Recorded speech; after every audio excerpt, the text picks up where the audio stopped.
It's one small step for man, one giant leap for mankind. I throw the ball down to Tyreek Hill. And he catches it. And we scored touchdowns. Now that's Jordan Peterson, right there. That's Jordan Peterson. Marvin the Martian sounds like like Patrick Mahomes. Hello there. I will blow this planet up. Travis Kelce gets open. He just makes me look good. What a team. Welcome back to Sci-Fi and Friends, episode number 63. I'm missing the number 69 by 6 episodes. You have to come back. You have to come back. Oh, that's the 13-year-old boy in me. 69 is right there. It's so close. It's this rain. What is this inferno watermelon warlord that Mr. Buck has brought along as a gift. I just thought we'd need some energy. Yeah, I appreciated it. The podcast is brought to you by Rendezvous Coffee. Hit up Rendezvous Coffee. Where's Rendezvous Coffee? It's in my house. All right. You got to call me. I would love to do that other than Starbucks. Yeah, same with the Prairie Star Ranch beef, which I love it. Yeah, you buy the very lean Longhorn. I've been doing it on. I kind of mix the beef doing my meals for my friends and family. Yeah. I do for my house through you. My cousin's husband, Alan Barber, he used to play for the Eagles and the Green Bay Packers and stuff like that. Wow. So I get beef from him, and then Nice. another rancher that is friends with Scott's. So I try to keep my beef as local as possible. That's awesome. So Yeah, one of my favorite stories is when I delivered you some Longhorn beef. And I was like, oh, yeah, here you go. We can put it in. You had like a fridge for your pre-made meals. And you're like, no, that's for me. And I was like, that's cool. that is. yeah, that is cool. Yeah, it you can always taste the difference in like very passionate food. You know, like I think so you too. know, get it Yeah. from you tell when I cook with yours versus what you get from the store, Yeah. totally different out. Yeah, Totally. same with like free range eggs. You have chickens right around your backyard versus what you get from wherever. Yeah, I mean it makes a difference where you get our food. It does. Funny that who would have thunk that would matter. Rendezvous Coffee, Prairie Star Ranch Beef, and Infinite Productions, all sponsors of the podcast. So today, my guest, an entrepreneur, a visionary, and a man of many ideas, Mr. Jon Buck. Oh, thanks for having me. Absolutely. I'm happy you're here. Thanks Cheers. for the nitro. 300 milligrams of caffeine. Can't wait to see sound. It actually tastes pretty good. But talk about knowing where your food and stuff comes from. Yeah, I do. This is Xi Jinping's discharge is what this is. That's exactly what it came straight from China. I wish we could buy it here more local. I mean, now. Well, there you go. There's our first idea of the podcast is a local energy drink. Yeah, we have to see how we can source all the ingredients or something along those lines. Yeah. There's many jobs there for the manufacture of those chemicals. I mean, substances, whatever you want to call it. You got to look towards the good parts. There's always gonna be a little bit of bads, right? True. You got to break some eggs and make an omelet, as they say. Yes, sir. Yes. So what's going on with this? The hat and the shirt. I'm just trying to see if people are confused. Yeah, I mean, I could see where that confusion would come from. I mean, just trying to make conversation. That would do it. That's completely it. I mean, that's the whole intent. Does it? Yeah, quite a bit Really? actually. Like it's, yeah. I mean, it's people can relate with this. They can relate with this. It's, and to me, it's all the same thing. You know, we want one thing, and that's a better America. How we get there, and when I say America, our community, like, it's just there. We have a lot of common lines here in the middle that I think there's a lot of us are getting. How can you say this? Ignored, or not enough conversation in that middle line, and trying to solidify our communities by, I don't know, bringing both sides together. You know, that's my intent. From both sides, I would say a lot of similar issues are had. They're just communicated differently. Correct. You know, and so like you said, bringing them together to discuss and just listen to one another. That's probably one of the biggest issues that we have going on in our community, in our nation, and maybe our globe. And it's funny because we've never been more connected in all of human history. And even down to our family structure. I mean, it really see it. I mean, there's conversations that have to be had. even in my own family, we've had to have even tough conversations just to get through it and actually grow and bond and just become out better. Like what kind of conversations within the family? Like just structure wise, role play. I mean, just like my mom, she's a very loving individual, but also the same aspect doesn't, just didn't understand how she needs to love herself. Just mental health stuff. Some hard truths. Yeah. I mean, something you have to hear, like how your actions did affect me, and I have every right to talk about it. I have every right to, not hide from some of the things that I had no choices in growing up, that, the good and the bad. And just kind of, just owning up our faults, but yet celebrating our good parts and working through the tough. So, I mean, we've had to have those conversations as a family structure. Yeah. And within the family structure, the intergenerational conversations, those are tough. Very. Because our world has changed so much. Versus, you mentioned your mom. She's probably similar to my mom's age and my father's age. And they just grew up in a different world than we did, and that we exist in now, Yeah, and certain words that we can't say and certain structures, and it's bridging that gap. And you have to have those conversations. Hey, you can't say stuff like that, or you can't, accountability. It's, I don't think that, I hate to say anything about that generation, but this is my experience with that generation, is they didn't like their faults pointed out to them. I mean, well, nobody likes that. I mean, I love it. Do you really? Yeah. I mean, that's what I can be told to help me what I need to improve on. Did you always like it? Yeah. Really? Yeah. I've always, as a kid, I like getting that type of coaching. Someone who was really good for me growing up would be Gary Wofford. He was just someone who, he told you your faults, but yet celebrated, the improvements, but wanted to hold, you need to do this better. I've always liked that. So it's more of a balanced approach. Here are your faults, but when you do succeed, yeah, I mean, equally they're cheering you on. Correct. Yeah, because I mean that feeds to me my love language. It's words of affirmation is what it makes me feel. Helps me feel loved. Yeah, right. And digging into who I am as a person and seeing how that affected me as a younger age. I mean, I've always liked going after that. So. I mean, the reward of accepting your faults or your shortcomings is you get a better perception of who you are, and then you get a better perception of who you could become. No, and the world around you. Correct. Right. I mean, everything. You see the potential in everything, and that's what I've always done. I blindly looked at the potential without the downfalls. I mean, that's a good and bad thing. I've been naively optimistic, and hey, shit's gonna fucking work. Yeah. And it's just, but it's also, it's a strong suit, I guess. Yeah. My dad used to talk about, his metaphor was a map. And if you told yourself a lie and said, I'm way over here, like I'm good, I'm over here, but I want to get over here, there's no way you're ever going to make that transition because you're not starting from the actual point of where you are. So if you, go to, like in your case as a mentor says like, here's where you're lacking, bub. And here's where you're on the map, and you're like, shit, I did not want to be there. Yeah. At least you're accurately placed on this map to make your transition to where you want to go. At least the next step. Yeah, at least for the next step. Yeah, so. it's and I've had to be able to be coached on that. Like, I have all the grand ideas, but the next actual step, looking down to make sure you're not going to step in dog shit has been like or off a cliff. Yeah, I mean, it's just this paying attention and being very intentional. And that's something I've been really, really trying to work on, very hard on, especially the last couple of years. How does one be more intentional?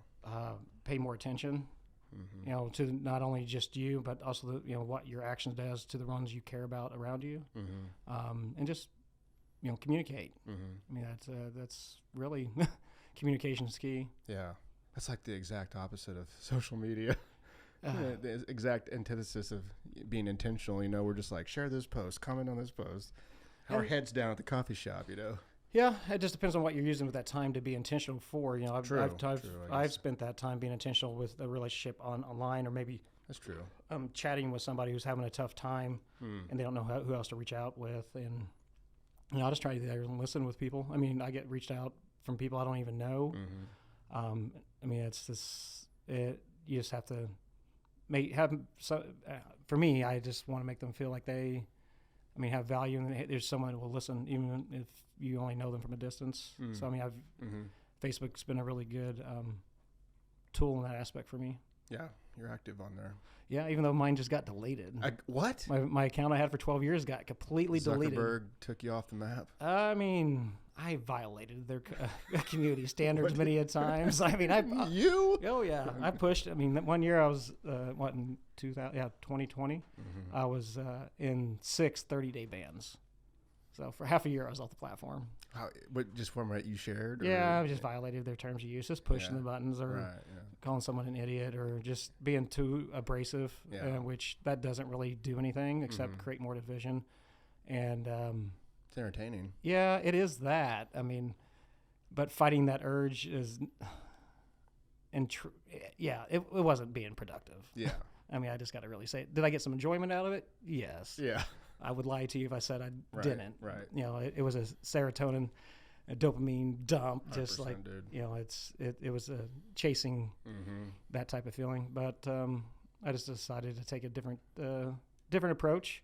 But Facebook kind of made it easier for me by deleting my whole profile. Like, it was, I got an email at 3:15 in the morning. They just straight up like, you're done. What? Really? Yeah, it was crazy. Personalized email? It didn't even tell. Yeah, it didn't tell me. Of course not. What it was. Or, nothing whatsoever. I can request a review, but after 30 days, it's completely deleted for good. Huh. I just wish they would let me get my content, but you can't even do that. Oh no. Man, they really deleted you. Like, that's not even. They deleted mine last year around November, but they gave me the option to download all my stuff. Oh yeah, I did not get that option. Oh wow.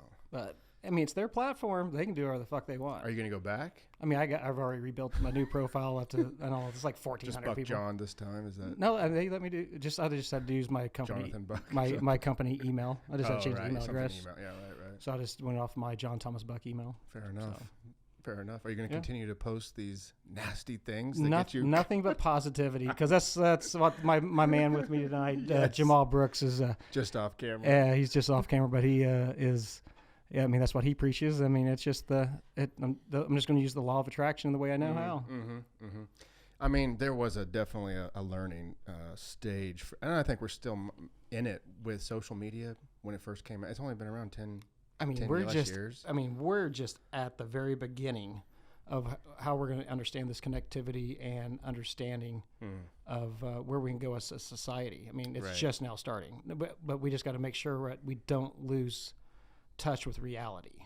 You know, the world we actually live in, and use these tools to help make stronger bonds. So we just got to make sure we do that. Right. That's difficult. It is hard. These are powerful tools. You know, you can reach the entire globe, or you can lose your entire day, week, just going life. Some people have, Farmville's claimed many lives. Well, I mean, just in the effect of what people can say about people online has cost people their lives, like their livelihoods, their everything, even if it's a lie or not. They've, exposes people. Yeah.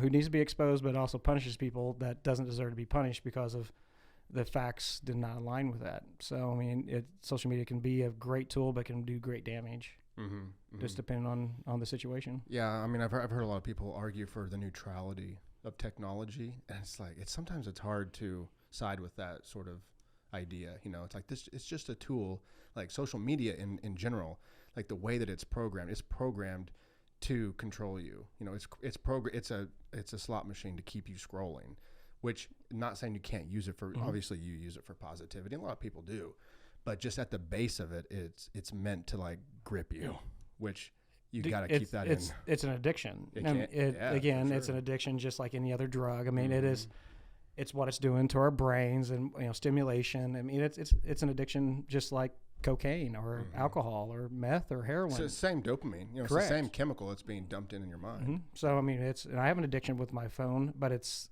collecting the data from my phone. Like, I use it to track everything I eat. I do it to track all my workouts. I do it to track my time. Like, but doing so helps with my anxiety.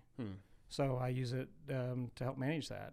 So again, I have to have self-discipline with it, and I know sometimes I'm for sure over on it, but because it can hurt my personal relationships and the time when I'm with the people, and them not feeling I'm 100% there with them, but I'm multitasking in my mind, my brain, like, but that's just how I'm wired. And that's what I mean, like going through the mature stage, you know, I think we're getting to a point where we kind of see like we need to be here in the now. Like we're out for dinner, like let's put our phones away. I think a lot more people are starting to do that.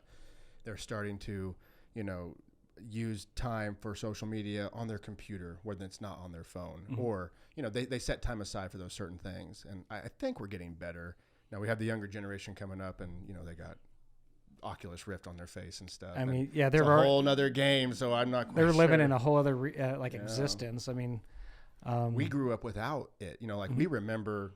I want them to have to experience Game Boy in nighttime when it wasn't backlit. You didn't have like the screen on you know, top, you had to buy the little thing that goes on top of it gave it the lights. And like, then magnified it. Yeah, I want them to have to live with fucking that. Like, can we make them start where we did? Yeah, right, dude. They got 4K Oculus Rift on their face with haptic gloves and everything. Like, no. I want them to have to blow Game in. Boy is like ping pong. They need to blow into cartridges, like just hoping that works. Gosh, One more time. Mike Tyson punch out. I gotta hurry. Right. One more time. I mean, Dude. I want them to have to experience that frustration when you're about to beat the game, then it freezes up. or the memory card going corrupt, or like the PlayStation disc being scratched to hell, and it's like on the last level. I want them to have that. That's don't wish that evil on them. I do. I want everybody to live the evil I had to. God, dude, the Game Boy days. It was fun. Days. Those were good days. Yeah, that technology just came a long ways. It's very powerful. It's very fun, and there's no stopping it. There's no. It's here to stay. Going. Yeah, and it's exponential, which is the craziest thing. You know, the linear growth does not represent technology. It's exponential. So what we have today, I mean, it would be impossible to envision what 10 years is from now. I mean, it's going to be hard to envision what a year is from now. I thought about a year. I kicked it out to 10. But yeah, a year is crazy. Nuts. I mean, what can happen in such a fast, long time, if that makes any sense. Yeah, and then so last episode, Corey Ball was on. When we were talking about the advancements that were made over the pandemic, like a time that was totally unprecedented, and, you know, no one's going to a physical place of work. Everything's the supply chain's off. And yet we made some pretty gnarly advancements in tech and science and medicine. And that's when we're bogged. That's like when we're limited, like, I don't know, 60%, maybe 80%. Now when the society starts to open up and we kind of get back into a flow of what, you know, productivity. I mean, also you get into a flow of distractions. I mean, I think we were able to see that big advancement during that time because people actually got to think. Yeah. I mean, you're not distracted by the world that we think is or the American dream. They got some pressure taken off us. I mean, take some of that pressure off some people, and you're going to get creativity. You're going to get advancement, progress, and in all fields. I mean, I think the pandemic has been will come back to be like a very important part in our society, as there's going to be a lot of progress that came from it. I mean, I think there's going to be a lot of good things that came from this. I mean, it's just you have to go through some tough shit to build some muscle, and yeah, for sure. You know, there's some painful time to gain and to progress, and I think that's what this is. At least that's what I hope it is. It is. I mean, partly for sure it is. You know, it's probably many things. Hopefully, it's mostly that. But we have to embrace it. Like, we have to understand, like, us as a societies need to take advantage of the opportunity and ahead of us, even on an individual level, to work for ourselves, to develop better relationships around us, to understand it's about the time we spend with one another, not the distracted time that we spend doing stuff we hate, and just kind of, you know, push forward that part, you know, that looking out for our society, for one another in a more compassionate, more valuable way. At least, I mean, that's what people are hungry for. Yeah, that's one of the major shifts, was the shift in value for people. You know, they actually got to rest for once. I mean, imagine, right? I mean, I preach this. I mean, rest is very important. That's also one of my, you know, things with the unhoused population, like the people who want to talk about the panhandlers, the transit population, especially here in Joplin. You know, they don't get their opportunity to really rest. So, I mean, it's hard for them to get out of their life cycle because, you know, rest is important. And, you know, allowing people to rest is when you can get the progress and improvement. So society was able to rest there, take a breather. I think, really was. And I think that's where we still need some of that. I mean, when I talk to people that are in that sort of that momentum where they're just like, I'm going to work all the time, and then I have a birthday party this weekend, and then there's a football game on Sunday, and then that momentum, they never have that time to reflect to say, like, am I doing what I want to do? Am I becoming the person I want to become? Like, they can't even ask themselves those questions. And then you have something as major as the pandemic, and that's all they could think about. You know, it's finally like resting, reflecting on these questions. And a lot of them came to the realization, like, I hate this job. This sucks. I want to spend more time with my family. I'm going to pursue, I've always had a thing for art. I've always been a really good coach. You know, I'm going to try to do this or that. And just because of that shift in society, that unprecedented moment, they were able to do that, or at least consider it, and then make a decision on to either stay the path or to shift. Yeah, and you know, to do so, they have to figure out how they're financially going to be able to do it and support their family. Luckily, that's key. Yeah, I mean, it's a really easy solution if you actually really look at it. But yeah, it's but you know, that's like the half in, half out kind of stuff. Pardon? It's like the half.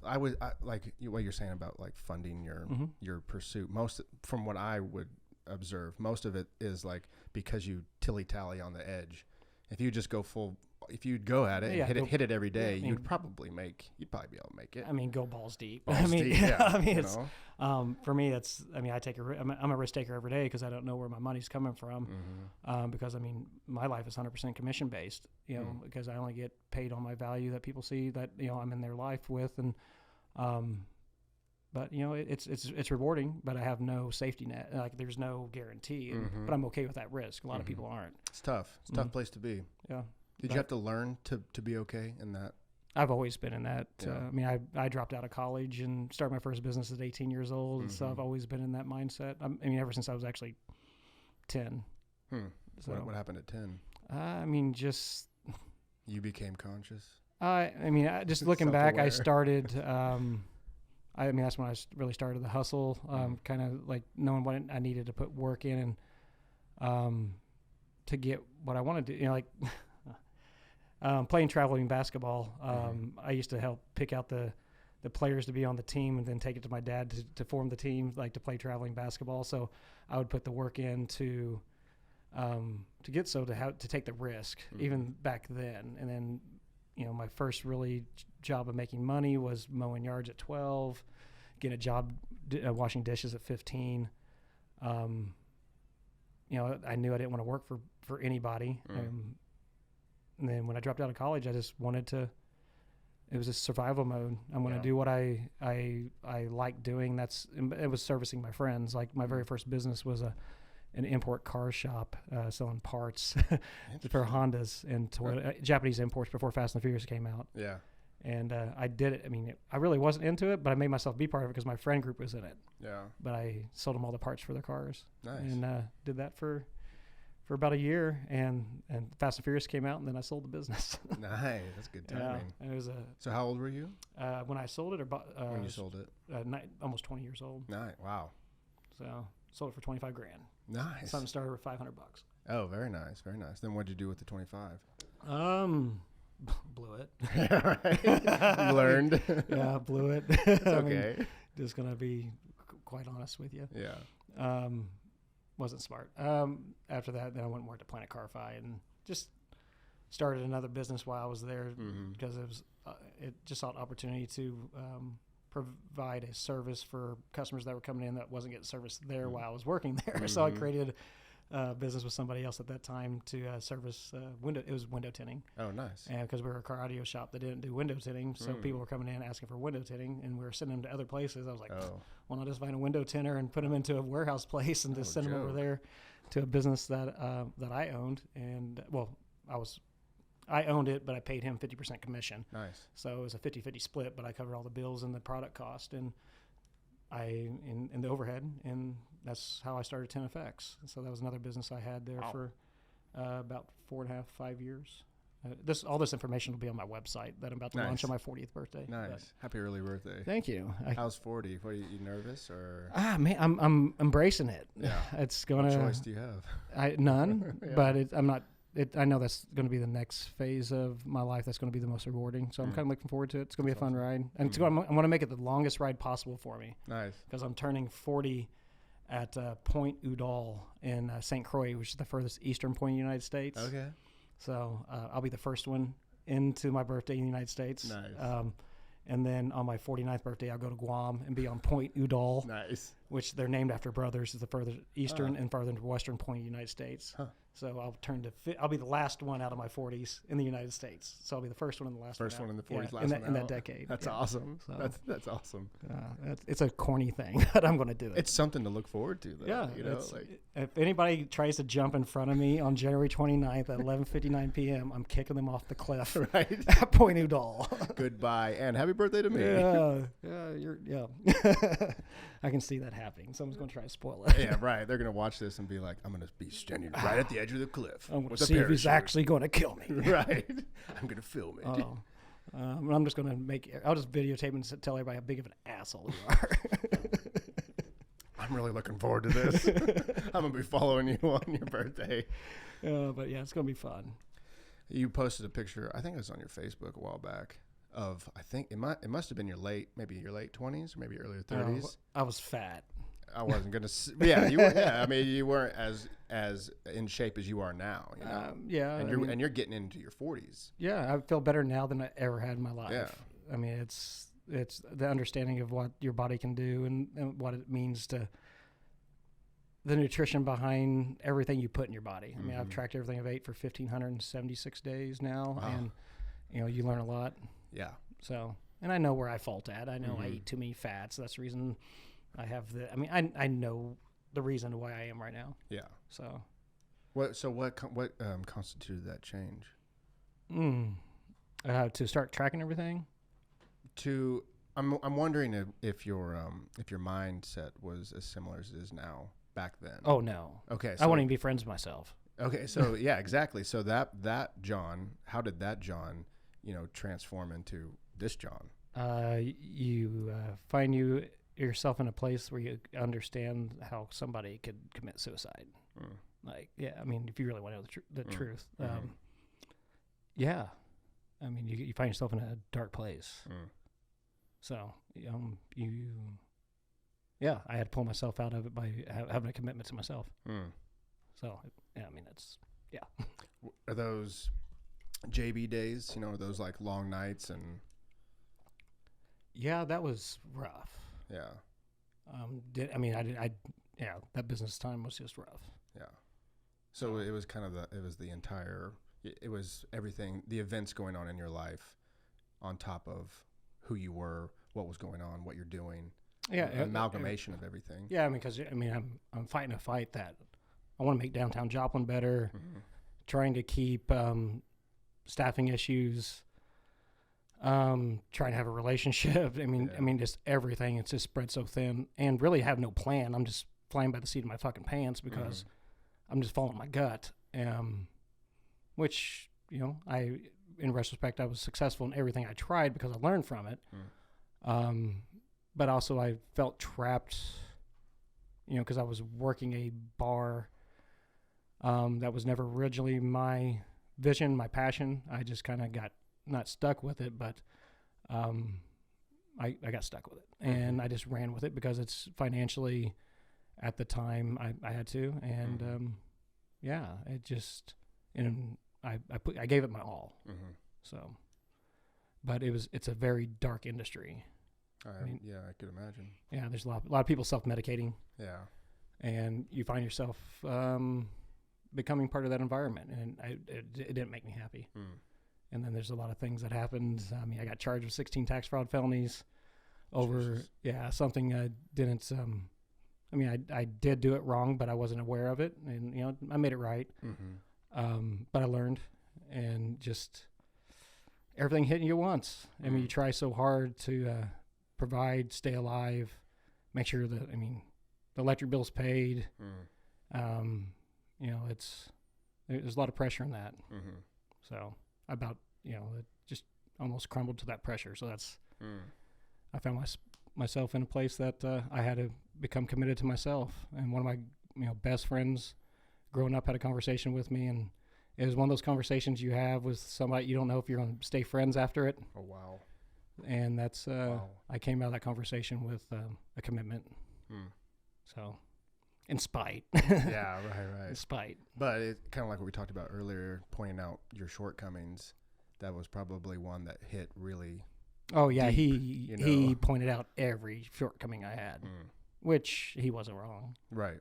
But it's one of those where you're just like, you don't want to hear it. Oh you, yeah. You don't want to know that, and unfortunately, you kind of already do know. They're just pointing out what you've already. Yeah, he was making me more self-aware of it, and I've been lucky to have quite a few people come in my life throughout the last 5 years who's challenged me to improve, challenged my mindset, my way I think, my perspective, to be better, to become better. Yeah, I've just been really lucky to have those type of people come in my life. It also speaks highly of you, how you reacted to that kind of thing too, like towards people speaking upon you, because you could have just turned tail and been like, no, I'm good, or been in denial. But instead you took it upon yourself, what, is this true? Oh shit, it is true. that's where I kind of came, that's the reason I'm going back to St. Croix for my 40th birthday, because I went there for my 35th and I was there by myself. Alone on the beach almost every night. Like, how the fuck did I get here? Like, what the hell is going? And it was in that time period. Like, I came out of that of 2016, 2017. That was the roughest part. That was my transitional, I guess you can say, awakening of. I mean, I was doing stuff I hated, and I'm no longer going to do things I hate from that. And I don't know. It just a different commitment came out of it. So yeah, I wasn't this person back then. So yeah, sorry, went on that little tangent. Oh no, that's exactly where I wanted to go. I mean, it's really interesting to hear your story coming up, because like you had the tools and the skills and the drive to be an entrepreneur and to start these things. Just because it sounds like because you saw a need and you filled that. Yeah, every time I've started a business in the past, it's just fulfilling a need in my friend group. It was never a passion of mine. Now these last 4 years, I've decided to only work on things that are my passion. Right. From my meal prepping for my friends that turned into Work Fresh, that was able to, it's sold over to my buddy Jason at that time. Then it's now merged with another company, but it's still there in existence because I don't want employees. I found out I don't want that. I want a teammates. I want everybody to make some money and survive. And I don't want to be a boss like that ever again. Yeah. Like JB's, like that structure? Yeah, I don't like that structure. Because all the risk comes on you. Right. You're responsible for people's everything, livelihood. Livelihood. From the beer, like the person delivering the beer, to the liquor rep, to the my insurance agent, to the bank officer who has the note on the property. Like, there was a lot of people. Yeah. Who counted on that income. And I'm just hoping for a sliver. Yeah, right. Yeah. One month that I had $56,000 worth of overhead and only brought in $52,000. That's a lot of work to lose $4,000. Right. Yeah. Wow. Yeah. Some people can say that it was bad business management, but whenever you're forecasting what past numbers are, like I'm only making decisions on past data. Right. Like that's the only thing I can do. And yeah, looking back, I would have done some things different to save money to make that month more profitable. But when you're already running on a thin line anyway, to just stay in business because you started a small business that's reuncapitalized, you're just reinvesting to the company, and that's what I always did. Right.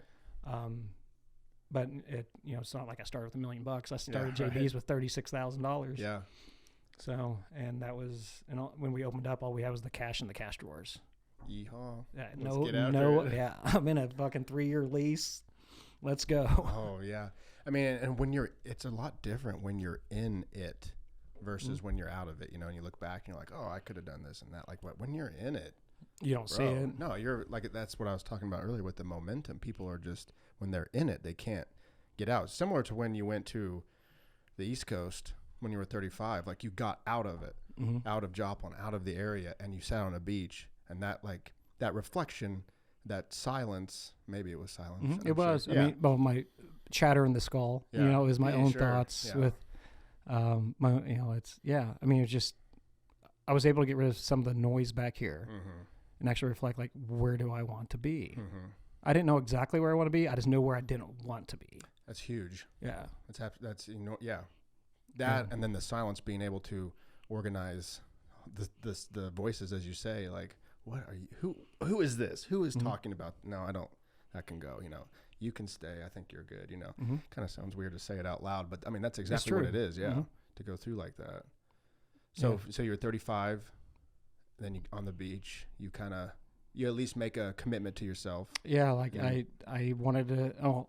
Back then I knew I wanted to spend my 40th back there. Didn't know how I was going to. Like I mean, I was probably one of my brokest times. The only reason I was able to make that trip was because Alex Skimica, my buddy who moved there years ago, who worked for me at JB's at a time, and his band Conway Jackson played at my place, and just became a really good, solid friend of mine. Even though it's we're miles away, and he's became someone that it was a really good positive impact on my life, and that time it just I made that commitment. Just didn't know how I was going to get back there, but it happened. It's very Jon Buck. No, very Just much. Jump the fuck I in. have no idea how we're going to get back, but we'll get back. Yeah. Yeah, and just the blind belief that it's going to happen. So you have to have some sort of belief, blind belief, to accomplish some of these things that you've accomplished.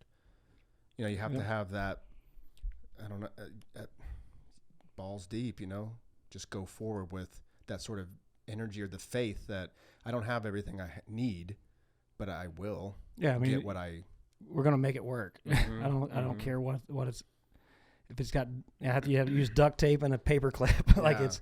I want to red, green show it. Like it's going to happen, because I always strive for functionality, not perfection. I mean, I've never been a perfectionist. That's good. Because perfectionist doesn't, that stigma, that stops progress. I think, it's just Completely. Some people never start because of the fear of perfection. I mean, nothing's going to be perfect. It's never going to be perfect. Now, do I have some OCD periods of perfection during my chaos? Yeah. So like when it came to reservations on a Saturday night for the Dilling Piano Bar, like I had to be set up a certain way. Like I needed a perfection in that part. Like was very weird about, like, all the tables and chairs I had was divisible by 3. How it went on the tiles were all divisible by 3. Like I had to have some form of order there, and I had to do it myself. It was very hard for me to let go of that. Yeah. So, but that was something I'm perfectionist on. But everything else around could be so imperfect. Yeah, right. So fucking crazy. But that imperfection begets progress, right? I think. But there was some sort of order to it, though. Especially, I had to have that perfection for customer flow through the bar. To be able to have the proper walkways for the staffing. Like if I have a reservation of 24 coming in and a 6 and a 4 top, like I had to put them around so that way it was a puzzle every Saturday night. Right. And it was never the same, but the structure of how I was making the image, like the seating arrangement, had to meet the same requirements. It had to be by 3s, this and that, but it was always fun for me to do. Yeah, that's good. Yeah. Stressing me out just talking about it right now. I love 24 top, like, oh my God. Oh, I mean, parties are 24, 12, 6, 8s. It was fun trying to coordinate all. Then if I knew that people would have reservations, I know this group didn't get along with this group, I had to separate them. Right, of course. Because I knew, like, warring clans. Because I had to pay attention to that, even on social media and stuff, especially when I had that bar. Like, I had to use it to see and know and be able to how to navigate the interactions of people that came in. And that's one reason I loved DJing in the bar and into the dance club sometimes, is like I loved seeing how you can control the crowd with the music and the lights. Like it was super fun, especially to do it with the stage with the bands, like how you can get them to like get into it more, and then like It was fun to me. Yeah, that would be really cool. Yeah, that was the fun part of owning it. Yeah. Clean up puke out of the urinal, not so fucking No, much. that didn't sound fun. It kind of reminds me of like a barbershop. You know, people come in there and they talk and they it's like, you know, barbershop's usually a man thing, but they're like gossiping and stuff, and that's how the social structure is webbed and fed together, and like you said, who's warring with who and who is making a deal with who. I would imagine a bar would be very similar to that. You had to pay attention. Yeah. Because, I mean, you had to. I mean, it's an adult daycare. I mean, that's owning that place was. That's like, hilarious. Yeah, I mean, they didn't know how to keep their hands themselves, couldn't keep control their bodily fluids, didn't know how to use their indoor voices. Just, shouting. Fucking piss anywhere. Like, right. Oh, man, the place I had to clean up urine. Right. I can't imagine. Oh, yeah, it sucked. I never went there like that, so you never cleaned up any of mine, but maybe my friends. I mean, yeah, I lost track of time. Like so many incidents. Like, right. Oh, the stories. So what are you doing nowadays? Because I've seen a cat place. Yeah, my wife. We'll go step by step in there. So we'll talk about 9 Lives. Okay. That's my wife's business, 9 Lives Cat Lounge and Adoption Center on 2201 East 7th Street. It is a for-profit entity that we work with area shelters and rescues to help get their cats adopted in our cat lounge. We also help individuals who have to, depending if someone's passed away or moving situations, so we can help them rehome their feline friends, because sometimes they need help with that, and it's a better environment to do so rather than just taking them to a traditional shelter traditional type. Yeah, because I mean, if they're used to already being home, they'll be stressed out there. Sure. Like, excuse me, it kind of gives it a different environment, a different option, and she's done a really good job doing so. Like, I told her the other night, I'm very jealous of her organization skills and what she's done with her business in the first year, and I'm very proud of her because she's made that jump from corporate America, where she worked for Aldi for 7.5 years, to owning her own business that did $143,000 in revenue in 3 quarters. Wow. And in 2021, it was great to see. Is that when they launched? Yeah, March 1st, 2021 is when we opened. So we're not even in a year in. No, and she's done that there. That's amazing. And she's done a really good job with little to no marketing dollars and just the raw effort of she's going to make it work. Yeah. So. And everybody loves cats. Yeah, it's not. I mean, it's a very positive place for people. I believe it's really helps with mental health. A lot of people who can't have animals in their living situation because they either rent an apartment and stuff. They come in. We have a cat pass that's $25 a month. They can get a 30-minute day pass into the lounge for free. It's just come chill with the cats. Yeah, I mean, we have people that come in all the time for that because they don't have that interaction with a pet at home. But it's they find one there, they get some type of interaction and it's really cool to see, especially kids come in with the autism center and their people who help them, kind of bring them in. It's great. It's just great to see how it impacts all different walks of life. That's amazing. Yeah, it's way different than a bar. Yeah, yeah, no, you still clean up piss, but I mean some puke every now and then. right. But I'd rather clean up fucking hairballs than, right. than somebody who ate fucking macaroni and cheese and hot dogs, puking it up. See, I've seen a lot of posts of 9 Lives on Facebook, but I was like, what is going on here? Like, there's cats and people and coffee, yeah, and they're interacting, but it's a shelter. Like, they can adopt these cats. Yeah, it's not really. It's shelter. We're actually licensed as a pet store. So they can't adopt them. There's an adoption fee that we have because whenever we get them from any rescue or anything like that, we cover any of their expenses. We make sure it has the feline leukemia and AIDS vaccination along with microchips. There's cat AIDS? Yeah, there is. Wow. Yeah, there is. Did not know that. So we make sure that it's full up, with all their shots, spayed or neutered, and they're ready to have a long life with their new forever homes. Wow. So we've done almost 300 cats since we've been open. Oh, that's amazing. Yeah. Do you have any cats that you started with? We have 9 that live with us full time. Nice. And the first 3 still live with us, Boots, Princess P, and Sis. Nice. But we have 9 for the 9 Lives that live with us full time. Nice. So do they have like their own spot they go to at night? Or They like, they just well, the cats that open are range? but we have to put them up in the back. There's kennels for all the cats that Okay, they get cool. put up overnight. But we let them out throughout the day. So now Boots, he gets to stay in the office because he's a spoiled little brat. Right. But yeah, His Boots.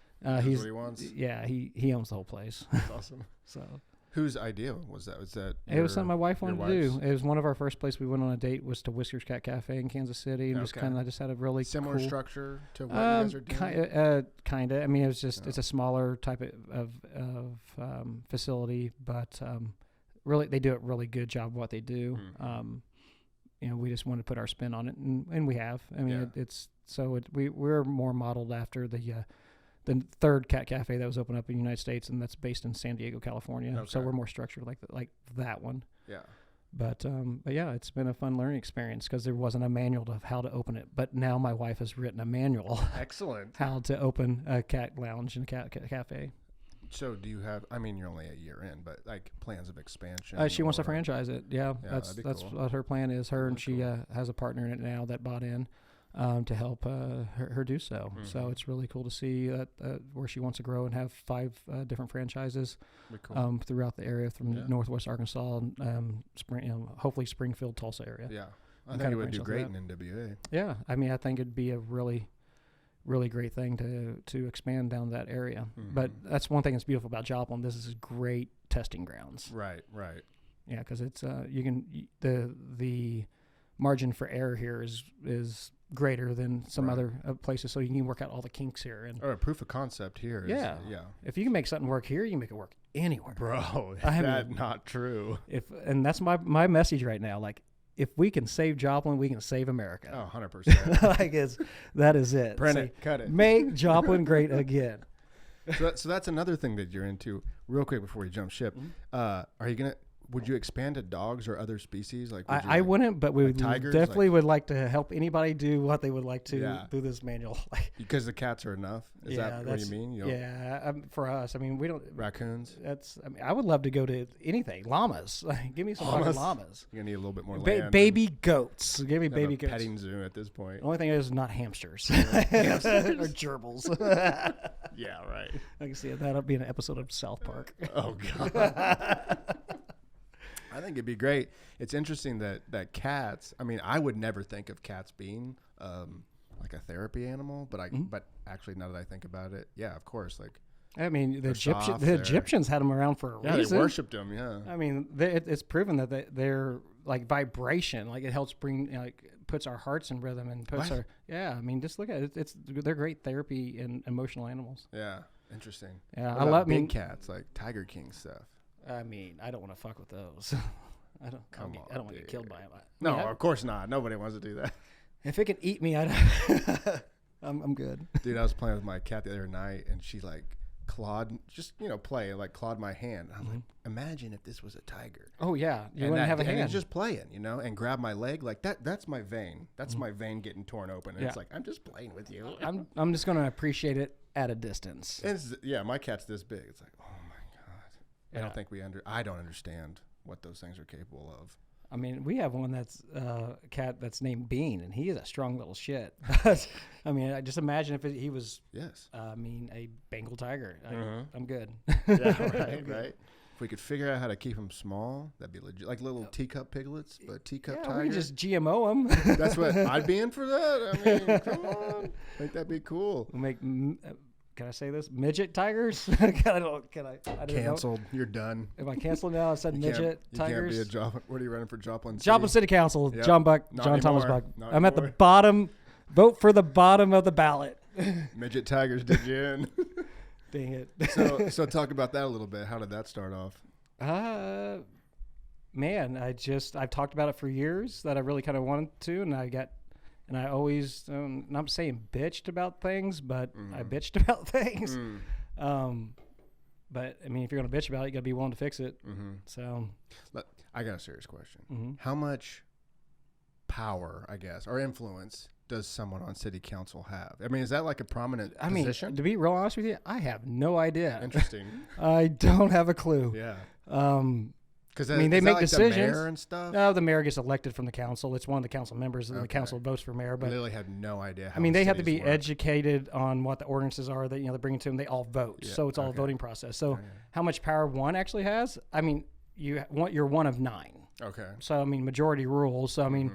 how much power? I mean, there's not one that has power over the other. Sure. But I mean, just being part of that group of 9, like what kind of decisions are you making? I Or what mean, kind of any of the decisions for the City for of the city, Joplin? yeah. Yeah. So, and try to help just create the conversations of how we can improve our city. I mean, I have ideas. I mean, I want to talk about them. Is everybody going to agree with them? No, but that's okay. As long as we have progressive conversations that everybody can feel like they're winning at. Like, because a good business deal is when everybody wins. Right. Right. So I just want a business deal with the city where everybody wins. right. That sounds good to me. I mean, that's how business is supposed to be done. Yeah. No one's supposed to be come from a business deal like, I fucked them over. Yeah. Right. It's Doesn't feel good. no. I mean, it should never be talked like that. Like it should be like, hey, you know what? I'm able to cover my bills and my people. I feel like I'm getting a good value for vice versa.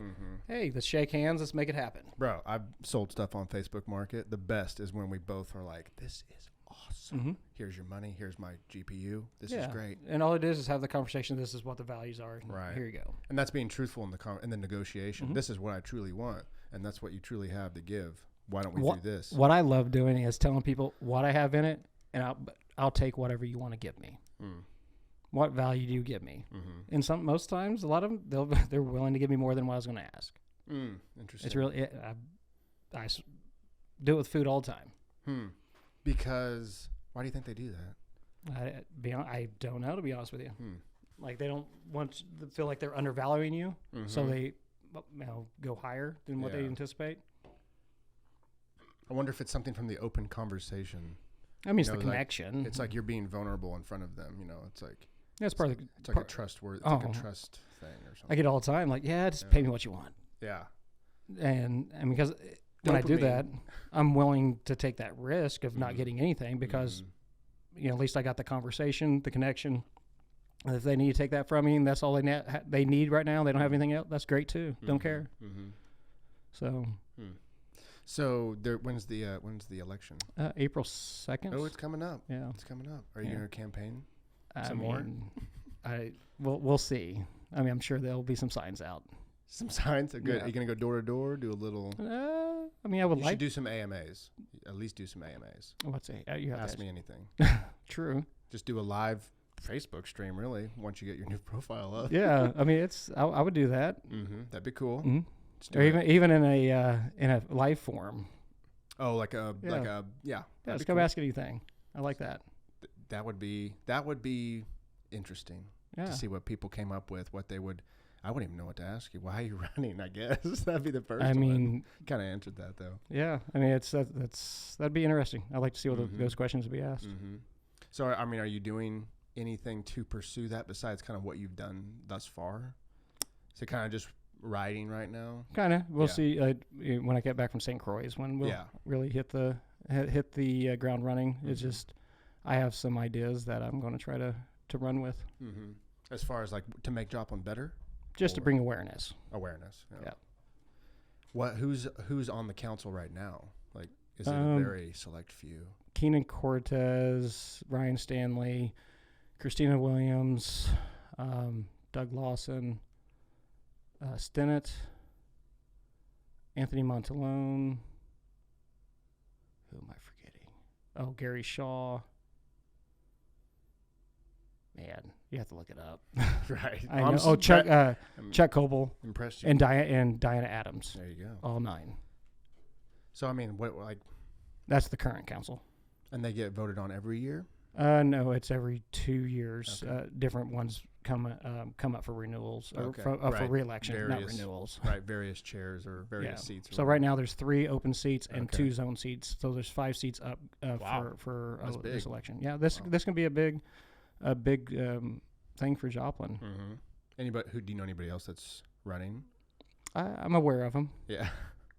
Is that good or bad? I'm aware of them. Do you have allies is there someone that you want to see get in there with you? I just want the best to win. Yeah, that's good. That's good. That's fair. Yeah. So, but that's it. Just as long as we're talking about how we can better the community without just talking the good points and what we can do and solutions. I just want the best people to win, even if that's not me. Yeah, that's good. I think you'd be very good for the community of Joplin, the city of Joplin. You know, we need some people that think like you. Yeah, I mean, at levels like that. You know? I would hope so. I would hope everybody who's willing to get put their leadership ring in the hat, like they would think for everyone, not just them, or the ones that live like them. I mean, I know I live a very unique lifestyle. I mean, but it allows me to live in a bubble that I'm very fortunate that I'm around just nothing but positivity. But I have to also think about for those who don't live in that type of reality. So, yeah. But you would represent a group of people that live in the area that maybe don't get represented that often, that get looked over quite a bit. Yeah, I would like to think so. Yeah. So that'd be good. I think it'd be great. I don't live in Joplin. I'm going to vote for you anyway. Hey, so. I mean, that's just talking about it's voting about it. Yeah, Just like how we can support one another with how we spend our money, which I'll have different kind of opportunities for people to help support, but through different revenue streams. So we'll see some what donations. Are you going to accept Bitcoin? I'll accept any type of currency. Oh, Doge? Any type of currency. I already have my crypto wallet set up. There you go. I'm sure we'll have to set up a separate one through reporting for that. Right. I'll let my experts on those fields take care of that. Excellent. Because I am not touching any of the money. You learned your lesson. Yes. That's not my forte. I am not. Nope. You got to talk to my treasurer. That's hilarious. It's probably a good move. You have to do that. So. But yeah, I don't want to be in charge of money. Fair enough. Yeah. You don't want to be the banker of the Monopoly game. No, I don't like doing that. They always win. I mean, it's bullshit. I think that's how that game is set up. I'd rather just start building a different game. So that's funny that you say that, because that's literally what's happening, right? In real life, as people are opting out, and not what would they call that? The great, not the Great Reset, but when they all quit their jobs at once, resignation, the Great Resignation. Yeah, or it's a migration. We're shifting to another game. The game is changing right in before our real eyes. life. If you don't see it right now, in real time, yes, the game is changing, and that's okay. I mean, the game can improve for every player, and you just have to start having conversations and directing to people how the rules are meant to be played. And that's happening. I was telling Kelsey the other day, like, is it crazy to live during the time like of the great fall of this world? And we're driving, like, what? But at the same time, isn't it crazy? Like, we're living through the rise of whatever else is coming. Yeah. Like here, everything, people freak out because it is falling and it's changing, but they hardly ever recognize that there's something that's takes its place, at the same time. And it could be bigger and better and more improvement. Like muscle grows, right? Right. It could be bigger Same and thing. better than anything we could imagine. We just have to Some of these systems need to go for sure. And I think we're on a consensus as far as like, we can get rid of this, Bitcoin being crypto and that whole world being one. Well, we're going to be able to control our own value. Yeah.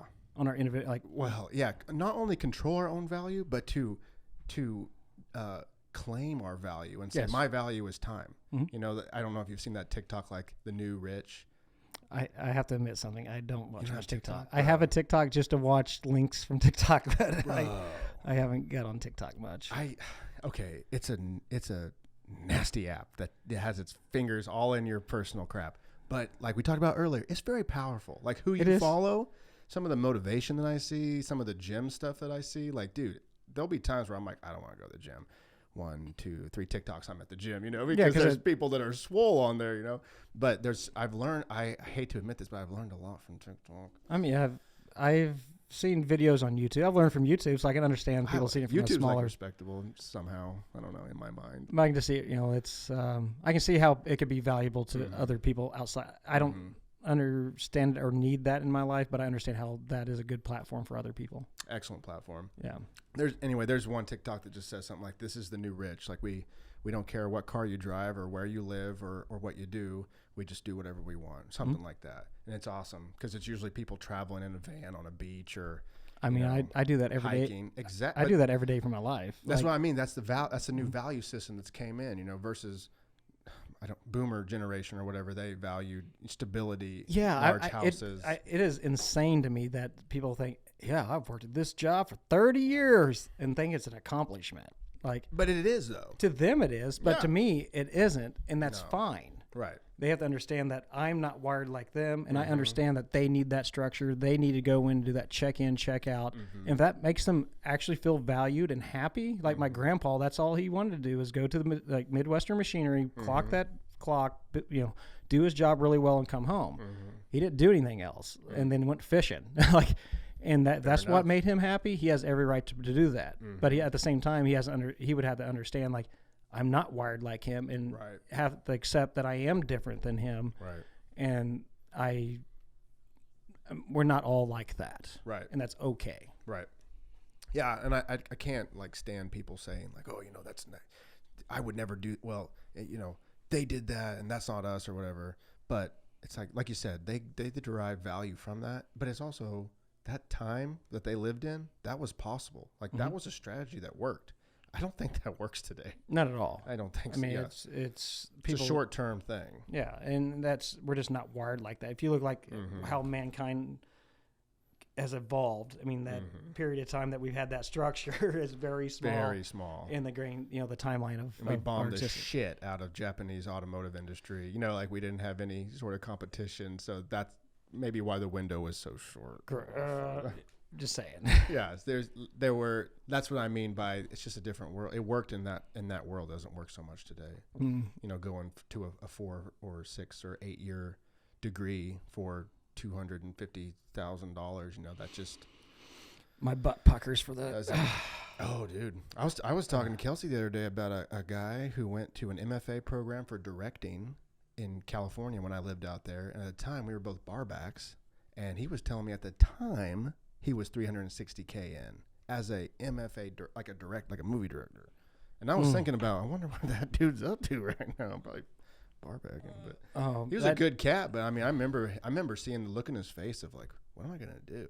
That was 2013. But you've been just like bombarded, like this is what you have to do. You have to go into that debt to get that degree, like. And we need to change that. But I mean, I think we need to change our whole education system in this country. But that's wouldn't you think it's changing already? Just by the influence of YouTube. Yeah, I mean, the education system is changing outside the educational walls, which needs to happen. I just think we're too institutionalized in our education system, and need to go. We need to get back to smaller schools, smaller class sizes.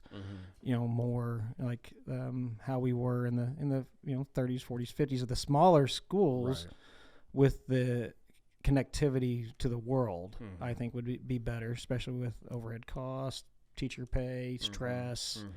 I mean, I went from Joplin school system to College Heights my junior, senior year, and I enjoyed that smaller structure more than the big ones. Oh, of course. More time, more focus from the teachers, more interaction, deeper relationships.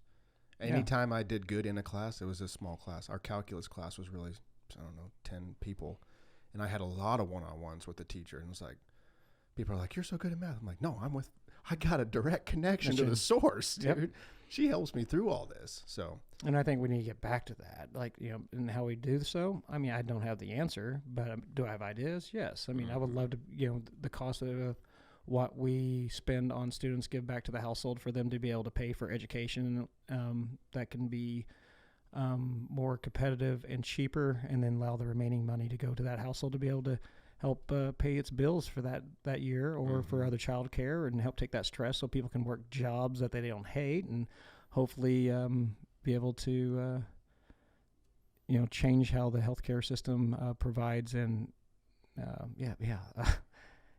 to help fix that whole system. I mean, we need to give that ability back to us to spend that money, instead of paying the inflated pricing of our education is right now because of administration cost. Yeah, right. The convenience fee. I mean, it's costs about $14,000 a year, I believe, to send a kid to Joplin Public Schools. Wow. Yeah. Wow. How many kids go to Joplin schools? A lot. Yeah.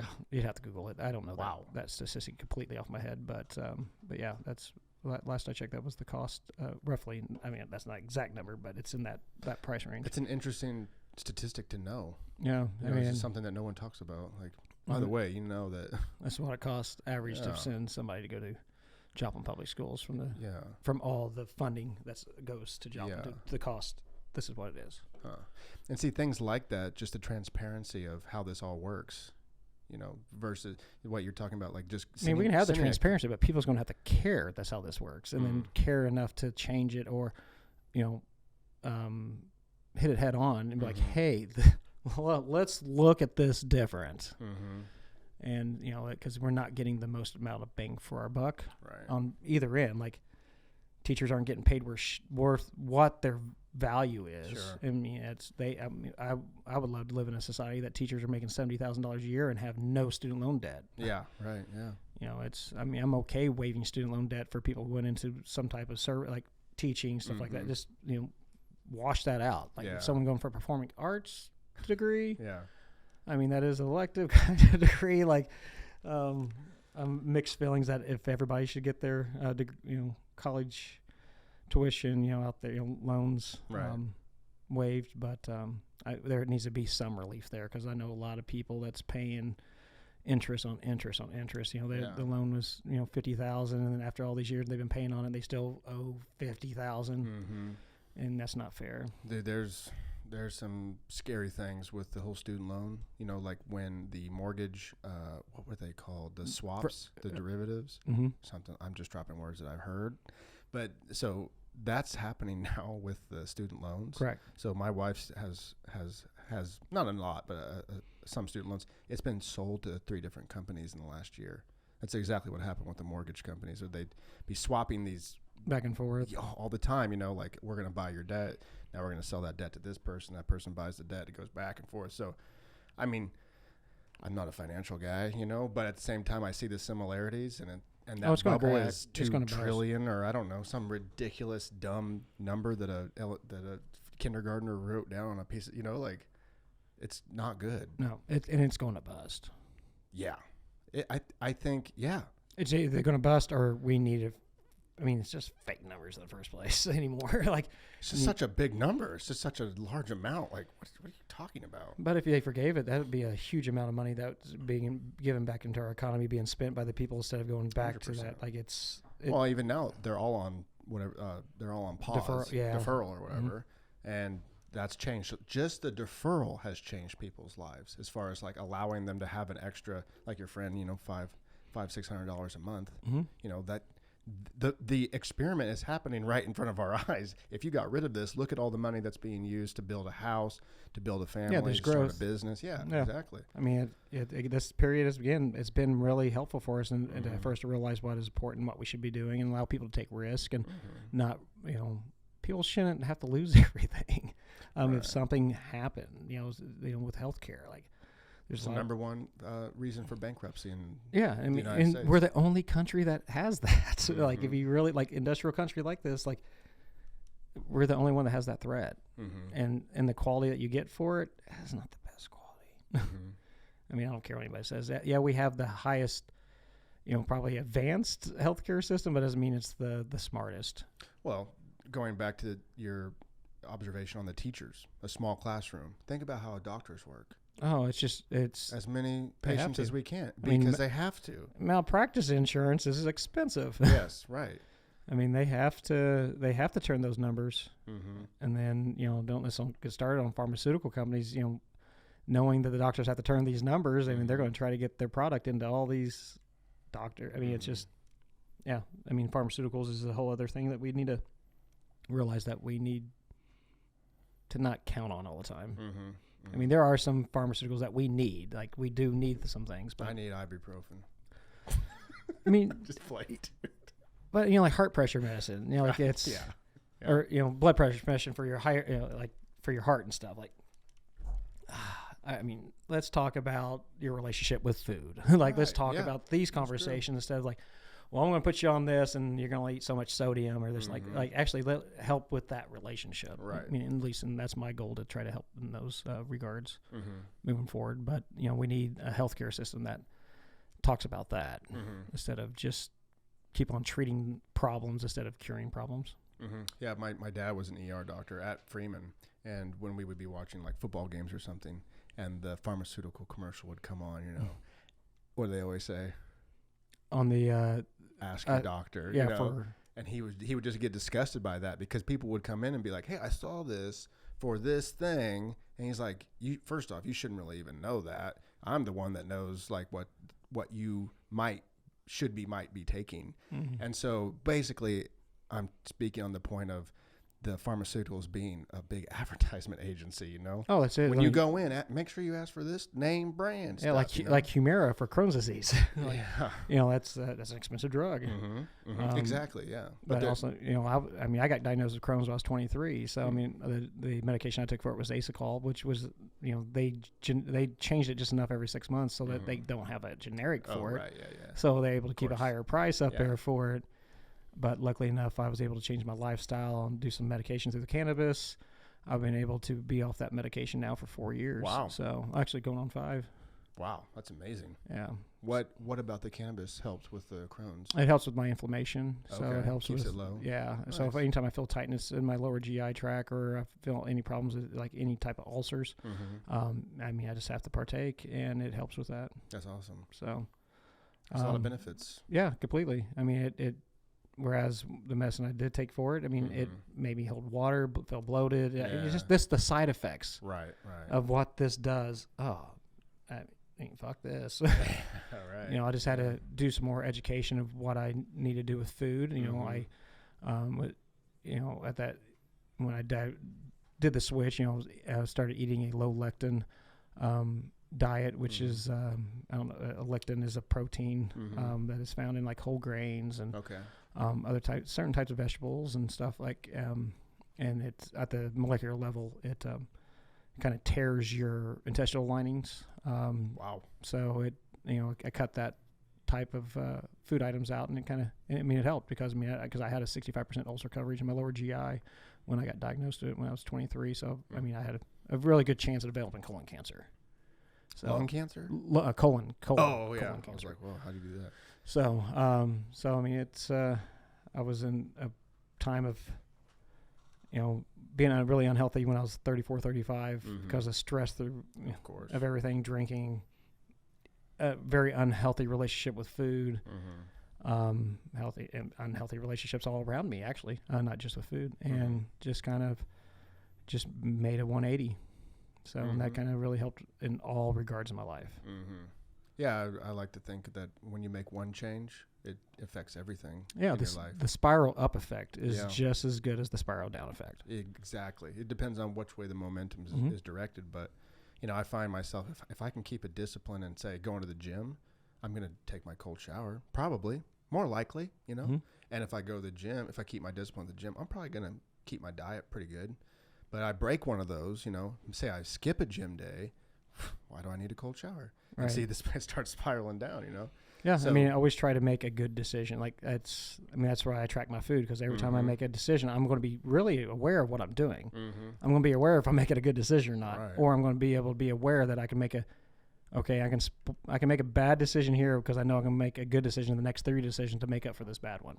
Yeah, that's that intention that you were talking about earlier. Yeah, because if I know if I want a medium pizza from Domino's that's thin crust with Canadian bacon and pineapple, I know it's 1,260 calories. And I know I got a plan for it. I got to be able to have my activity for it. And I know it's not the best for me, but I'm going to enjoy it and then be able to plan going out of it or plan going in to be able to eat it. So, and that touches on like self-awareness, completely. Some people are like, I can't do pizza. I can't do that. Like if I have one slice, I'll eat the whole thing. And that's how I feel about alcohol. Like if I ever really? drink again, I haven't drank since March 25th, 2018. Okay. And I know if I ever touch it again, it's going to be a fucking shit show. Yeah. So you just don't allow it in your life. Oh, completely. Because you know the relationship that you have with it. Drunk John is a fucking idiot. I mean, he is. Most drunk people are idiots. Oh, I know. Trust me. 7.5 years. I know. But I know I'm an idiot when I'm drunk. That's one that a lot of people struggle with. It being legal, and I mean, prominently like on every street corner, and socially every restaurant. socially acceptable. Yes. But that's the reason my goal is to make cannabis even more accessible because more acceptable and not as taboo because it is a substance that can help. The benefits of it outweigh the negatives. I think so too. Yeah, I mean you can't overdose on cannabis. I mean, trust me, tried? every day, every day I try, and I'm still here. Yeah, right. You look good. You're doing good. I mean, You're deadlifting 500 pounds. 525 is my PR. Yeah. So And you're not doing that on a wine binge.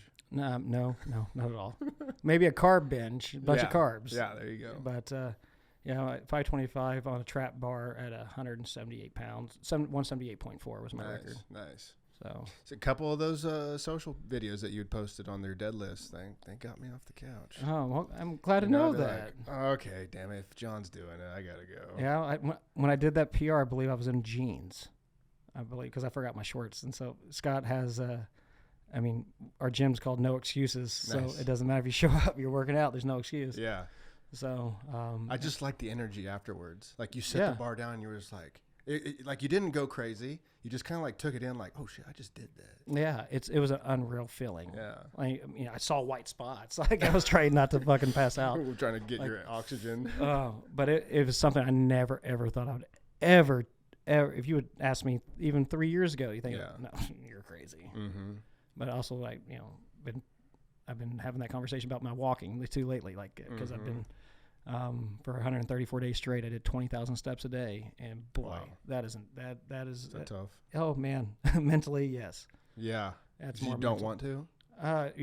Sometimes you were so tired and you had to fight through, or the weather sucked, or I walked through some rain, the snow, ice, extreme heat. Mm-hmm. I did it for 134 days. I touched every type of weather, I believe. And I made sure I walked out in it, even though I didn't want to. But it was the mental part of when you got done, like it's a high. Yeah, it's a fucking high, and a lot of those times I was the only one out walking. Yeah. Like there's no one else out. It's of course not.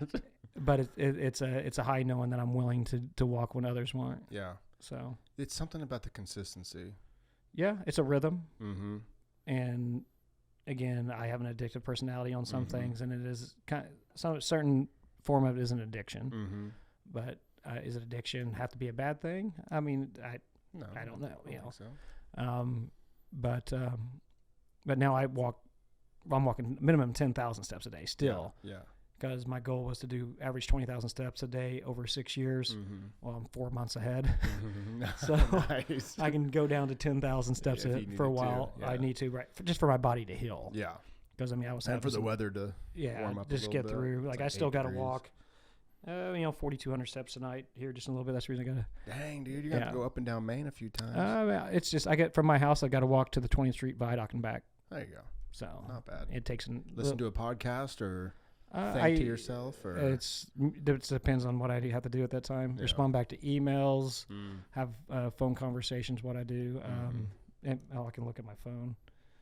And I usually track right now I'm tracking everything I do within a 15 minute. Oh, I saw you post about that. Yeah. So even when I have conversations, who I talk to, and it's been this has really helped me a lot to become more self-aware of my time. Mm-hmm. And actually seeing where it's being spent. Yeah. When my wife asked me at night, like, what do you do today? I don't get this Russian anxiety, like, holy shit, I got to relive the whole day to think about it. Yeah. No, hey, here it is. Yeah. Here's what I did. Here's what I talked about. When did you start doing that? December 13th. Okay, so it's kind of like recently. a New Year's resolution type I got challenged on December 13th. On December 12th, actually. Mm-hmm. That Sunday's when I got challenged, but I started on the 13th. Mm-hmm. Do you find that the 15-minute intervals is a good time period? Yeah, it gives me enough leeway to be able to budget in enough time. If I get done 10 minutes early, or it gives me that window. Mm-hmm. Yeah, it helps me to the best of the ability and be able to use my Google Calendar and then Google Tasks, so I can be able to assign the days. It's helped me, but because I've never been good at time management. Mm-hmm. It's funny being a owner of a bar and a business is like that. Yeah, because that's all. I mean, time management would be killer. Yeah, I sucked at it. It's okay. And I did all that when I sucked at it. Yeah. So imagine if you actually was built serious. the skill and Yeah, it was serious about improvement. Like, I mean, I thought I knew it all back then, to be Yeah. honest with you. Like, I'm not going to learn anything else. This Yeah. is how it is. And boy, I needed to learn a lot more. Yeah. So. Have you found, have you discovered anything like about your time as far as like you didn't think it was going to certain places, or maybe you thought you were being more productive than you were? Or does it I'm reflect more pretty close I to- feel like I'm more productive than I actually felt like I was.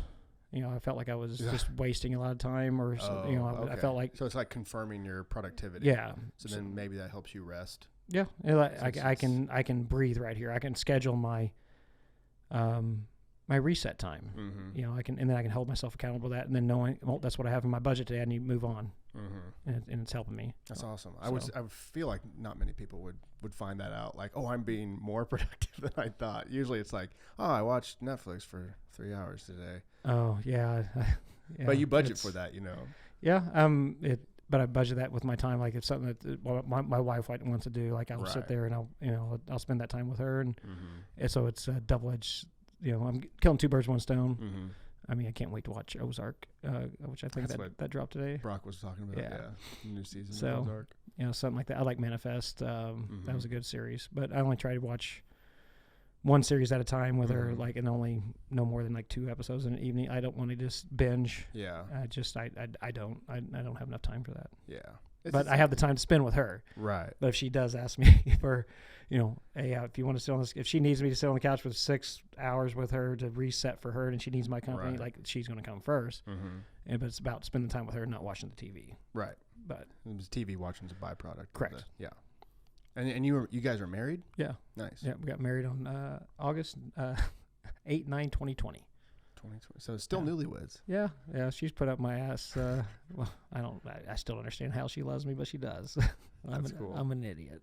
And she was at Aldi's for 7 years. 7.5 years. Yeah. And then she took the buck. It's a big old leap, and I'm super proud of her. I mean, she's done a good job just making that transition, and she's just way more organized than I ever have been starting a business, and she's done a good job with it. Seems like you guys would be a good team. Very. She is a good teammate. Like, I can't speak highly enough of her. Like, she's a good person. And good to feed off of too. You see 9 Lives kicking ass, and you see like her vision starting to come to life. Yeah, and she's very introverted too. Like, our personalities are completely opposite. I mean, her personality off of her Myers-Briggs is the rarest personality trait out there. Oh, really? Yeah, and I'm an ESTP, so I'm extroverted as fuck, and she's one. She'll just listen to me just talk, and she'll just there and engage in. But it doesn't bother her. I mean, she lets me vent. She's very good for me. That's good. Yeah, that's good. And that's I've been blessed with that. It's awesome. She seems cool. I've never got to meet her, but we've been in a pandemic for 2 years, so. And she's opened a business during a pandemic. Yeah, it's been. The story will go in a book one day. That's cool. So that's cool. At least I don't know if anybody will read it, but they'll go in. I'll listen to it on Audible. As long as I can pay someone that sounds like Morgan Freeman to read it, that's it. Or I'm sure we can find. I think Jamal can read it. Jamal can read it. There you go. So you're running for city council. Walking for it. You're walking for city council. Walking for Joplin City Council. City Joplin. You got 9 Lives going. You mentioned something about a homeless. I'm just what is that? Community, just trying to help Josh Shackles and Joe Johnson try to live, help with their passion of helping the unhoused community of Joplin, and trying to give them a place that they can find another resources for help through a non-denominational, non-faith-based program. So just kind of helping with that is something I really want to try to help with. And that's based here in Joplin? Yeah, and they were still working on the plans with it. There's a couple different options where to put this at, and just helping them develop that step-by-step plan for where they need to go to help this benefit us for our whole community. Yeah, so that's still early stages of that whole thing. Yes, sir. Cool. So, and then I guess you're still building your dispensary. Yeah. not a lot of people know about that. Your coffee shop. Yeah, it is. I am partners in a development around that industry. So, but more news will be coming out about that really looks really good. Soon. Yeah, so far. You got a little bit of insider knowledge on that. Nice, But yeah, it's been something that we'll launch a full campaign for it. Whatever. Nice. When we come forward with it. I'll pry off the podcast. Yes, please. Ask more about that. Very cool. Yeah, and then the other thing is our GiftedEats platform. That's right. That's Corey and I talked about that. Yeah. Is that still developing? Yeah, we're in our pilot phase right now. So Okay. we're going in with 10 providers in our community. Right now we have about 400 people that is part of the GiftedEats community that allows us to prepare food from our homes and offer it up to people that follow our kitchens. That's part of the GiftedEats platform to support to support each other and just kind of give a way to put our kitchens back to work. I mean, because America was, I believe, a better place when our kitchens at home fed us, when it fed our relationships, it fed fed us conversations, got us offline a little bit and got us to eat with one another. And I really want us to really get back to doing so. And that uses what's the loop in that? I can. You don't charge. No, all meals are offered up on the platform that you offer up to your friends and family that follows your kitchen. You offer them up to them, and they can claim them, and they can leave a gift on the platform for you. It gives them the ability to leave a gift for you to help support you. So it uses the gifted income tax law to allow you to receive a gift on a community platform where you provide meals for your friends and family. So did that idea stem from the meal prep? It stemmed from not being able to have a sales tax ID number in the state of Missouri. Because I was charged with 16 tax fraud felonies. Yeah, right. So okay, wait. So explain this. Those charges kept you from getting a tax ID. So then what it did later. Yeah, later on, part of the deal was I chose not to have a Missouri tax. I had one or two choices, and I chose to get rid of my Missouri tax ID number for at least 1 year. So I couldn't use I couldn't run a taxable business in the state of Missouri for 1 year. And you wanted someone to cook for you. Pardon? And you wanted someone to cook for you? No, I mean, I cook for my friends and family. I know, but I'm talking about, like, where did the GiftedEats, like, you're like, man, we're going to put this in an app and then people can. I just wanted to give people the option to do what I already do. Just let them cook for their friends and family. Because, me, I cook for some really close friends and family for years now, and they're able to, get a high quality product from me, and they're able to basically help support my household. I think it's a brilliant idea. Yeah, I mean, it's something we have to get back to. Right. I mean, we don't need. If I can get in your car and you can take me to wherever I want to go, like, why can't you make me some food? You can, but only to your friend. You can't sell it. You cannot sell it from your home. But I'll donate. We should just need to be able to feed one another. And this platform allows that to happen in a secure communication and way to do so. Yeah, when you explained it to me one time when I was at the house, I thought it was really well constructed. As far as, like you said, my kitchen, like you follow their kitchen, they can choose to let you follow their kitchen or not. Yeah, I mean, you have to accept that social connection. Right, and this is a social media platform around food and feeding one another. Right. And that is what this is. So, I mean, I never want to eat food from somebody who hates their job. Never do. Like, I mean, I want to, because for me, nutrition starts from the energy who's serving me the food. I want them to love what they're doing. They're proud of what they're cooking. They know what it's going towards. Like, that's how I want to eat my food. Right. And that's, I don't want to eat food from a 16-year-old kid that hates being, there through a drive-through and just throwing it to you. Here you go. Yeah, that's not nutrition. That's not food. That's just substance to push off hunger, not to help you with your hunger and be a constructive way of nourishing your body, not with just nutrients, but also with the energy. So I want to give an opportunity for people to change that. So that's what the GiftedEats platform does. And what better place to have good energy than your own kitchen? You know what I mean? I've cooked with 3 different friends today. Friends come over and help me prepare food that I'm going to feed friends with. And that is, that's what I do for a living. I feed my friends and family. That's the meal prep? That's what my meal preps, yes. Okay, but the platform will allow people to do whatever they're type of foods what they want to do out of their kitchens. Right. You can bake pies or Do whatever. steaks or Custom, Italian dishes, whatever you want to do. You have full creativity of your kitchen. Mine just happens to do meal preps. Do most people that use your meal prep service, are they, gym rats? Not at all. Really? Mm-mm. Just regular I have people folks? with, heart problems to MS to cancer. I mean, I have full walks of life and all ages. So there's a lot of people that are eating like strictly for health. Correct. Yeah. Okay. Yeah. I have one lady who's been doing it for 4 years for me, and that's all she's done, that and walking, and she's definitely transformed her life, and I'm very proud of her. That's amazing. So it's fun to be part of that type of positive impact in somebody's life. I mean, that's what I do for a living. Did you mean to start that way? Or No. did you mean like to take that path of like people using your food to be healthy? No, it was survival. Yeah. So no. Yeah. I mean, I'd be lying to you if I said it did. That's a really cool outcome though. Very. Yeah. Yeah. I mean, I just saw the opportunity to shift to help benefit everyone. Yeah. And that's the story still writing itself from there. That's super cool. So I'm excited about Gifted I think it's going to do really well. I do too. I mean, we'll definitely see.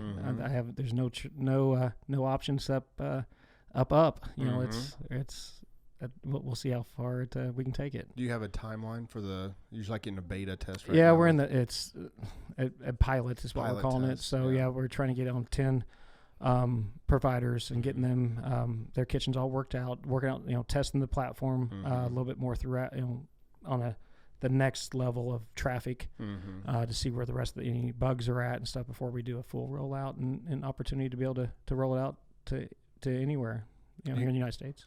Do you have like a timeline, like months, weeks, years? Probably months. I can answer that more after our next meeting on Saturday. Once you kind of get the data down. We're right now we're finalizing our requirements for the platform and apps. Once we finalize our requirements, we'll be able to take that back to our team, finish the rest of what we need to do and finalize the version 1.0. So once we finalize that, then it's gonna be a sprint. Yeah. Actually, more than a sprint. It's going to be I would probably say an Ironman. 3 different races going on back to back to back, and you have to go, full bore. Do you anticipate? I'm sure you're going to start in Joplin. That's my phase number 1. Be honest, that's my number one concern is Joplin community, and the rest of them. If we can get 192 people on the platform doing what I think it can do. It's already proven what it can do for providers. I mean, that's a $5 million a year economical impact for the city of Joplin. Oh, easily. Easily. And if it were to spread across the nation, I mean, I like to think of it as an Uber almost, Correct. You're using something that you've already owned to rent out to provide a service for people. Yeah, you're utilizing an asset that you already are paying for, either if you're leasing it or owning it. You have an asset and providing a service with this asset. You're providing something that's valuable that we all need every day, and that's feeding one another. I mean, we have to have food. Yes. So, and that gives you another option as far as not engaging with Taco Bell or some. I mean, Taco Bell. I don't give a shit about dividend holders of any of those companies. I care about if my friend Nick can pay for his kid's hospital bill or something like that. Like I want positive. I want good food prepared by people I care about, so I can help them cover their expenses. And see, that's not that sort of energy that you're talking about right there versus putting that good vibration, good vibes into the food. It's that energy that you have there is at the base of the company. Correct. Which is, if it's at the source, I think it's going to radiate out to every other. I would hope so. Yeah, that's good. It's a good place to be. Yeah. And to have that here in Joplin, like, we're the heart of America. I mean, if we can start that here, I mean, literally, and then expand out. I mean, Joplin has no choice but become better. I've always felt this about Joplin. I've always felt that it has so much potential, but it doesn't tap into it. Correct. Do you feel that way? Yeah. But we just got to have the right leadership to coach the rest to come through there. Like, I just think we need to have the next level of leadership to step up here. Not only just in public office, but also in the private sectors. Well, in the community as well, right? Yeah. Yeah. Getting the communities to work together to this goes back to our very first, your hat and your shirt, bringing communities together to discuss and to talk and to listen and to work together to overcome some of these. Yeah, because I can guarantee you, both people who can relate with both things right now can agree, like, we can all do better. Yeah, I'm sure both people want good health care. I mean, I want good health care for everyone. I want to have options that's not going to have people that is stuck in jobs they hate for benefits. Like, Right. I want them to have a life that feeds them, no matter if it's them hunting all day. Like, I'm not a hunter. I mean, I know you enjoy hunting. Mm-hmm. I'm not a hunter. I don't want to be a hunter, but I want you to live a life of you hunting if that's something you can do and provide. Like, I want you to have that value, like Right. that type of quality. Mm-hmm. And I will fight all day long for you to have that. I appreciate it. Even though I don't understand it. Yeah, right. No, I appreciate it. That what you said there, as far as people not working a job that they hate, like, if you go to the hospital and the nurse there just like loves being a nurse, like, the care that you get is great, is amazing, and you're like, wow, you don't feel like a burden. You're like, oh man, thank God that this person is here to take care of me. But there's a lot of nurses that are shit on, like, there are figuratively and literally, like, mistreated by people. Like, it's hard. I mean, and then for them to still be positive, that says a lot about their character. But Sure. we need to make sure, just like you treat servers, like, Mm-hmm. just treat it by respect. Don't be a dick. Like, don't make somebody else's fucking life worse because you're upset and just being angry. Like, 100%. like, shut the fuck up, be considerate, Yeah.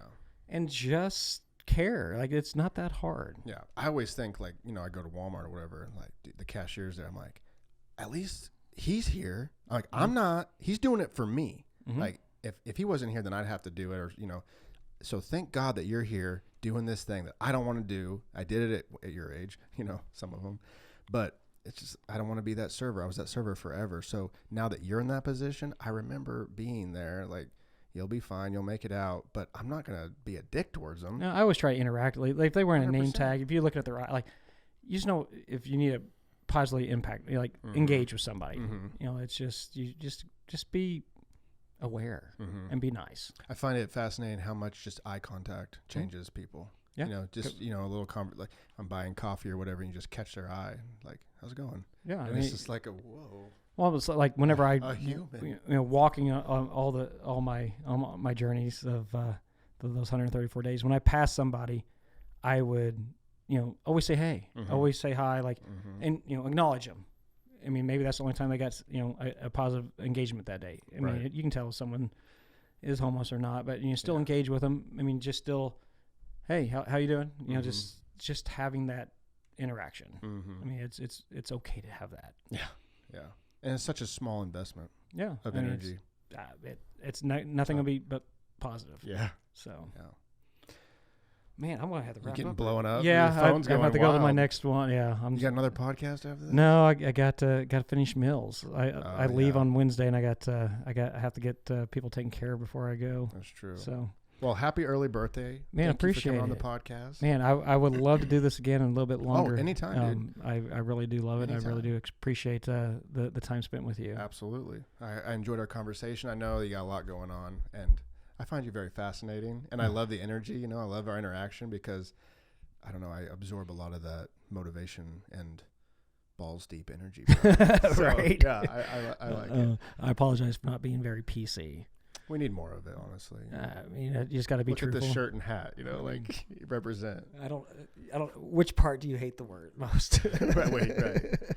Well, good luck on everything. Man, I if I don't appreciate see it. you before then. And I'm going to keep up with the Gifted Eats. Do you want to give any shout outs to any people follow you on social media? Man, Your just Facebook's gone. John. Well, actually, I'm still have my personal. I got a new personal Facebook. So, but JonThomasBuck.com. I'll be. Oh, yeah, that's right. I'll be launching it on my 40th birthday, so people can go there and see who I really am and connect with me, and then pay attention to what all projects, and I like to call them my helpful hustles. There you go. Say that fucking 10 Nice. times Yeah, right. fast and straight. But yeah, just kind of stay in the loop, and if they want to be part of whatever we're doing, they can be able to reach out, and either myself or my team can communicate with them and go from there. Very cool. Plenty of opportunity to reach out and help. Always. A lot of projects going Yes, sir. Always. on. What date is your birthday? What date? January 30th. So you're launching your website on my January 40th 30th. birthday. Yeah. Excellent. Yeah. All right. JONTHOMASBUCK.com. I'll put a link in the description. So, but it won't work till January 30th. But It will go like there. next It's week. just going to ask for a password. There you go. What's the password? Oh, can't tell you. Cool, man. Well, enjoy your night. Thanks for coming on, man. Come All back right. anytime. Well, I really appreciate enjoyed it. When you win council, come back on and we'll Oh, drink bourbon. Man, I will let you take bourbon and I'll take a smoke. Oh, that's right. That's right. I appreciate it. Cool, man. Thanks for coming on. All right. Thanks for listening to another episode of the Sci-Fi and Friends podcast. I hope you enjoyed it. Look up Jon Buck on the social media platforms and his new website. And if you're in Joplin, you can vote for him for city council. Look him up, see what he's about. No other updates on my mind right now. It's, what is it, January 21st or something like that? Yep. We'll do another podcast next week. I booked 2 big podcast guests for March, so looking forward to that. And yeah, love you all. Hope you have a great week. Peace. Try and take it from me, must be out your mind.